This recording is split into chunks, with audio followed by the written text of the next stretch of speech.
Violent political rhetoric is on the rise in America, led by MAGA. We just buried former Speaker of the House in Minnesota, who laid in state in Minnesota with her husband, the victim of political violence. Federal judges under attack, all because the tone from the top is rotten. It's Donald Trump who gives a permission structure, who gives license for people to exterminate other human beings, their words, who they see as vermin, who they see as less than human. I'm joined by Doug Jones, Senator Doug Jones, to brief our audience on the rise of political violence and what we can do about it on Legal AF. And here's a clip. Welcome, Senator Jones. Oh man, it's so great to be with you. I've been wanting to be on for a while now, so I'm glad to join you this morning.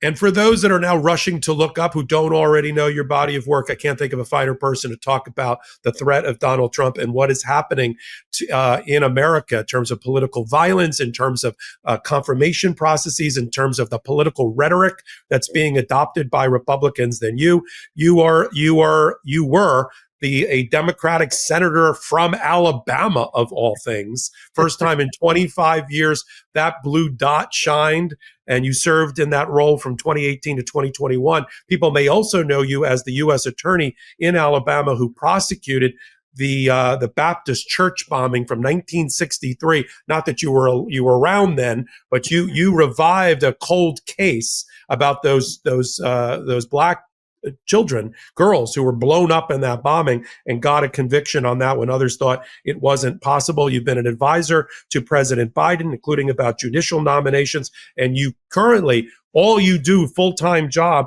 is to try to defend the rule of law, civil rights, and the rest. So pleased to have you on Legal AF, Senator Jones. I appreciate it. It's great to be here. I appreciate you running through all of the things. It's been an interesting ride for me over the last, and I was actually alive in 1963. I was just only 9 years old, so I didn't really, wasn't involved. Yeah.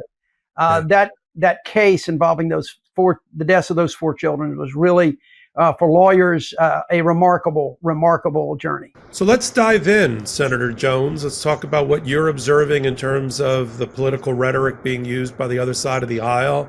We just had a series of assassinations, including in Minnesota, with a hit list on No King's Day.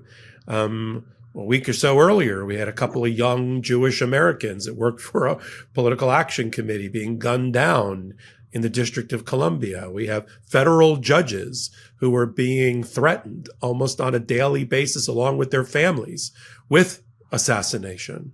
Put it in perspective and brief our audience about it. Yeah, this is something I've been really concerned about over a number of years, including my time in the Senate, when I saw what was clearly a rise in both the rhetoric as well as the political violence. Let's go back even further, to a time when you saw members of the House of Representatives on the Republican side of the aisle, Steve Scalise, who was shot at baseball practice for the congressional baseball game.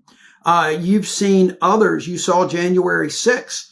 And it seems like the rise in the number of threats to both judges and public officials across the country has dramatically increased over the last few years. And I think there's rhetoric that goes on both sides, but clearly the rhetoric that we're hearing coming from MAGA politicians really gives, I believe, a permission structure that allows people to commit violence, thinking that it's okay to do that. They're being given a signal. And we've seen that over and over again. And statistically, if you look at where things are, statistically, most of the violence is coming from the right. That's not to say it doesn't happen on the left. It does. We've known that throughout history. It's been on both sides. And this has been, frankly, a fairly politically violent country over the years anyway. It's not like some third world countries for sure. But what we're seeing with the number of threats, members of Congress, the judiciary, is really stunning these days.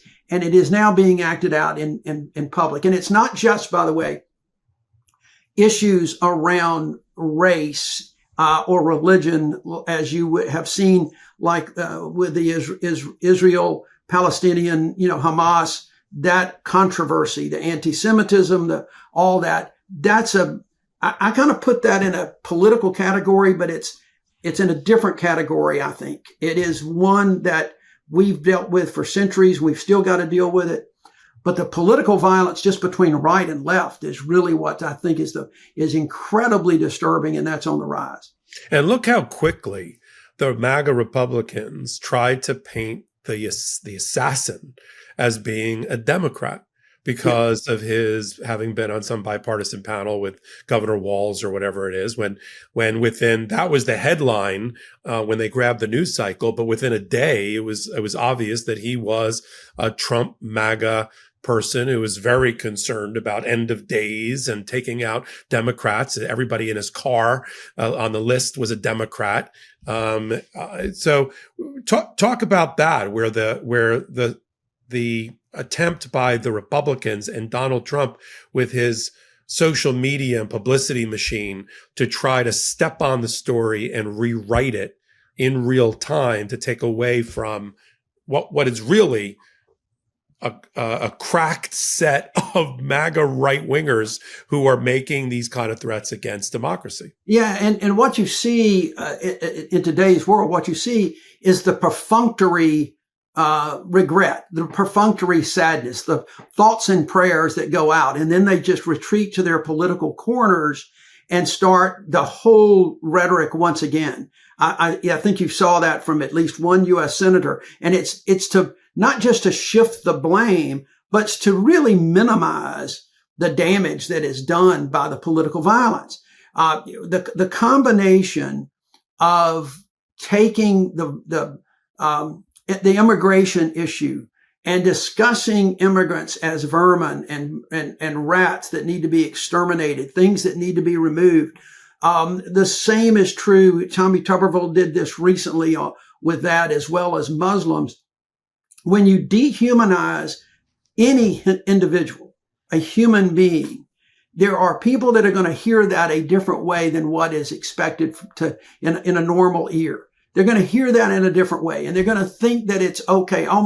They get alarmed that this is really true. This is really going to be something that has to be rooted out and destroyed. And that's what we're seeing now, more from the right than the left. It is good versus evil. It is us versus them.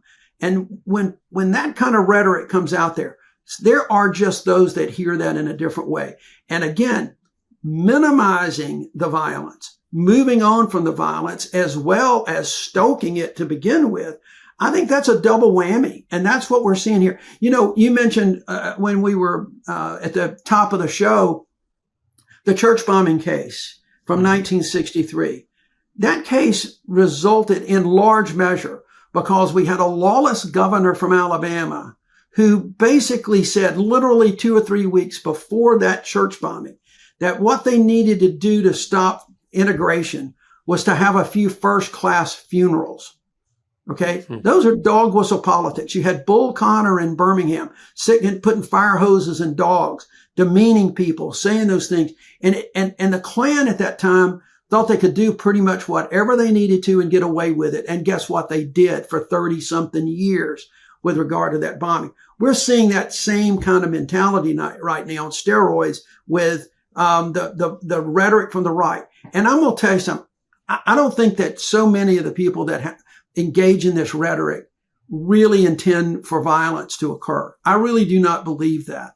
But I don't think they're thinking. They're thinking about it in terms of political base and getting people all riled up politically. And they don't understand that there are ears out there that are hearing it a different way and may take action. And that's exactly what happened. But I put the blood on, I put the blood, sorry, Senator, I put the blood on their hands because I think that willful blindness, right? Of, well, I'm just retail politics. I'm just doing rhetoric here for my political base to chum the waters you cannot then look the other way when federal judges and their families are assassinated, when people, as you said, hear vermin, extermination, guns, end of days, and wrap it all together in a neat package, and then act on the political rhetoric.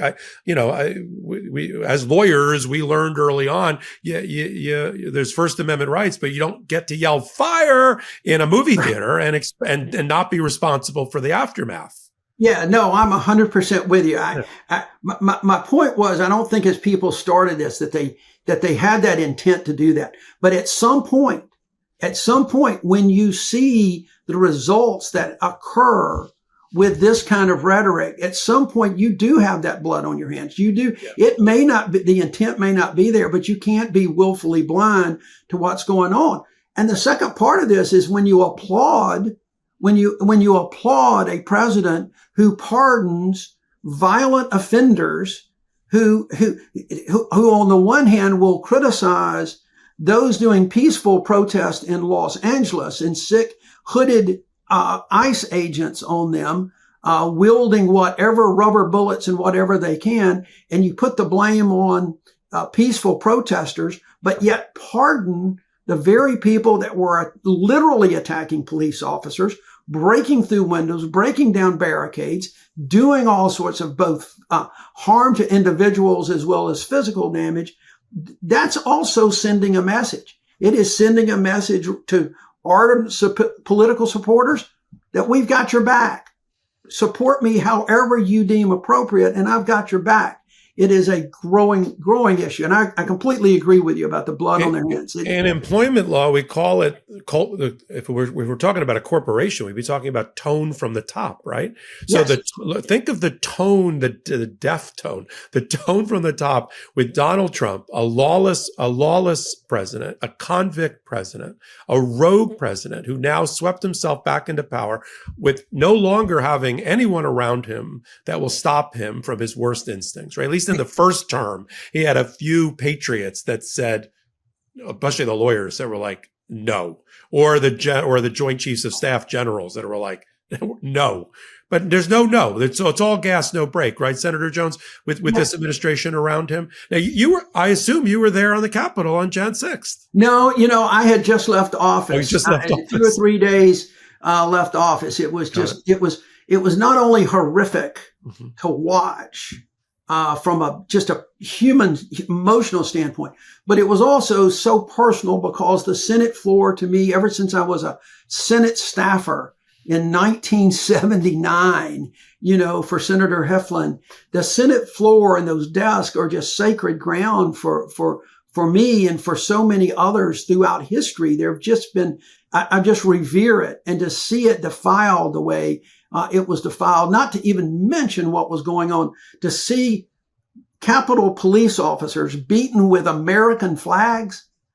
Give me a damn break. Yeah. I mean, really? And then you got Pam Bondi. We're going to move into Emil Bove, the bad cop. I don't know who the good cop is. There's so many bad cops in the Department of Justice, like bad cop, homicidal cop, worst cop.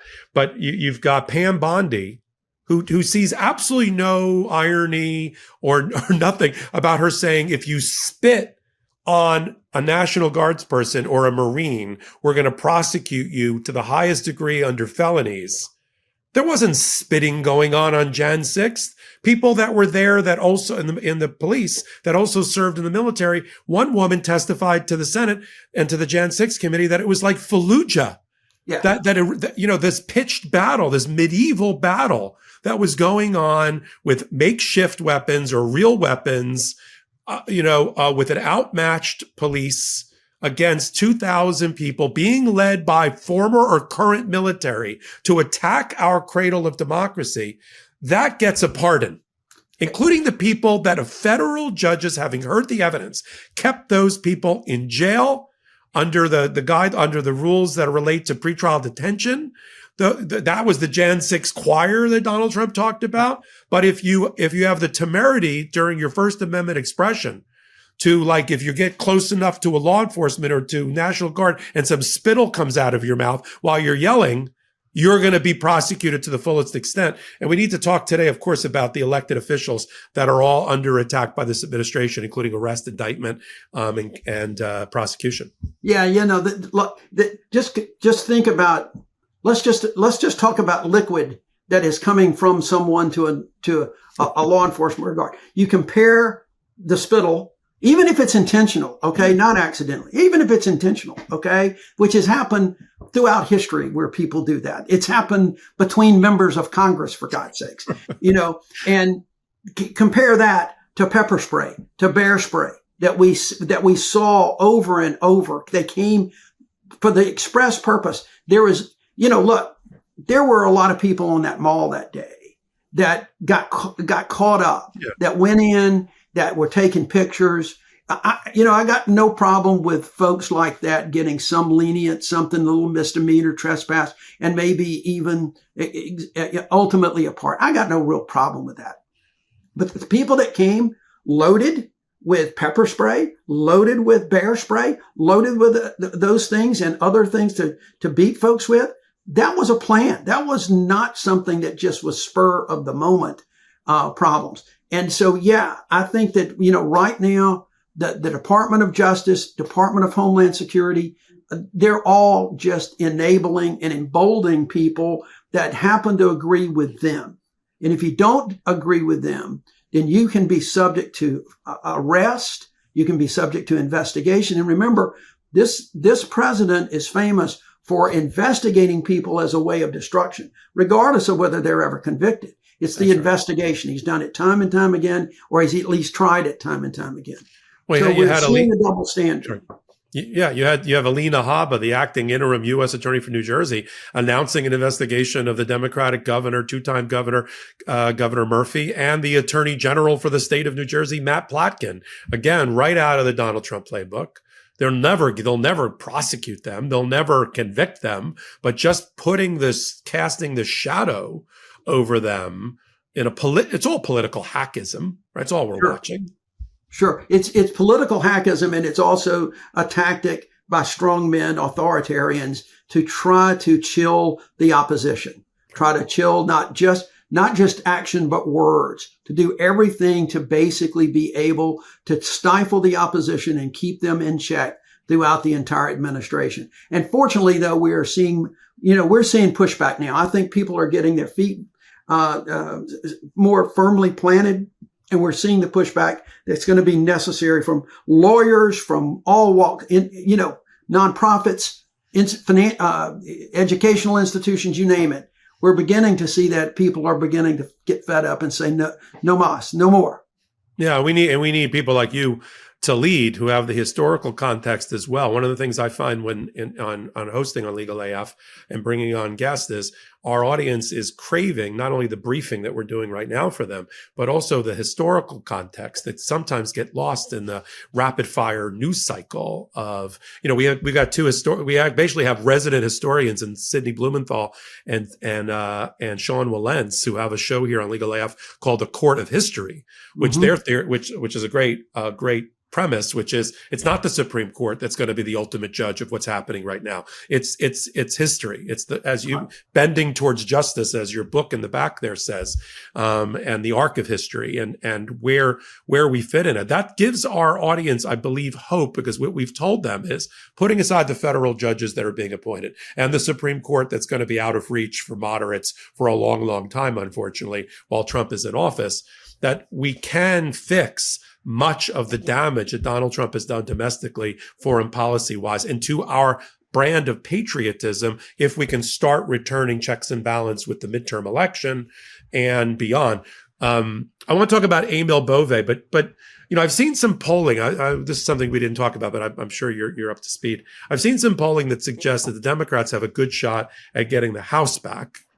But I see polling that suggests that the Senate is still slightly out of reach. What if what's your sense? Yeah, no, first of all, I think Democrats certainly can take the House if they're free and fair elections. More and more people are asking me, Doug, are we even going to have elections? And my answer is always yes. Of course, we'll have elections. They have elections in Russia and Hungary and other places. The question is whether or not the will of the people will truly be represented. And I still will hold out hope that that's the case. There's enough folks out there that will significantly get out, let's vote, and the House will go Democratic.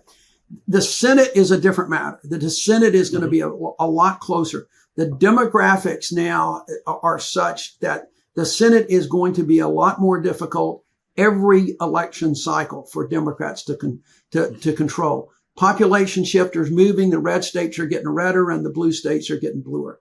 And that is a problem for Democrats. It's a problem for Democrats in the Electoral College if shifts keep going. But I do think that there are some interesting opportunities that are showing up. For instance, we saw Tom Tillis just this weekend deciding that he would not seek re-election. I think that gives I've always thought there was an opening in North Carolina, but certainly if Governor Roy Cooper decides to run, it gives an opening there. I think there's a big opening. There's some other good candidates that are looking at from Democrats, but you've also got, there's sleeper races too. I'll tell you one to watch is Mississippi. I think that the Mississippi race could be very, very interesting to watch going forward. It just depends on whether or not Democrats can, muscle enough financial help to help what I think is going to be a really good candidate in Mississippi. The Senate map is getting better all the time. And the more that Donald Trump does, and the more that the Senate Republicans just blindly go along with him, I think it gives everybody some interesting opportunities. But it is going to be tough. It is that is going to be the tough chamber to do, and that's the chamber that confirms the judges, would confirm a couple of Supreme Court nominations that might happen during this administration. And so we've got to keep an eye on that, I think. But I'm a little bit more optimistic than I was, but it's still kind of a long shot just because of the map. The maps are not good, and we're so polarized in this country right now that people have a hard time in U.S. Senate races looking past their polarization and their tribes. Welcome back. We sit at the intersection of law and politics. We bring on the newsmakers who are on the cutting edge. They're in the courtrooms. They're in the Senate. They're in the House, and they're here on Legal AF briefing our audience. If you like this kind of work, hit the free subscribe button. This is the kind of content that you need. We're vibrating on the same frequency, aren't we? Let us know it. Take a receipt, hit the free subscribe button, and we'll continue to grow our Legal AF community. So until my next report, I'm Michael Popok. Can't get your fill of Legal AF? Me neither. That's why we formed the Legal AF Substack. Every time we mention something in a hot take, whether it's a court filing or a oral argument, come over to the Substack. You'll find the court filing and the oral argument there, including a daily roundup that I do called, wait for it, Morning AF. What else? All the other contributors from Legal AF are there as well. We got some new reporting. We got interviews. We got ad-free versions of the podcast and hot takes. Where? Legal AF on Substack. Come over now to free subscribe.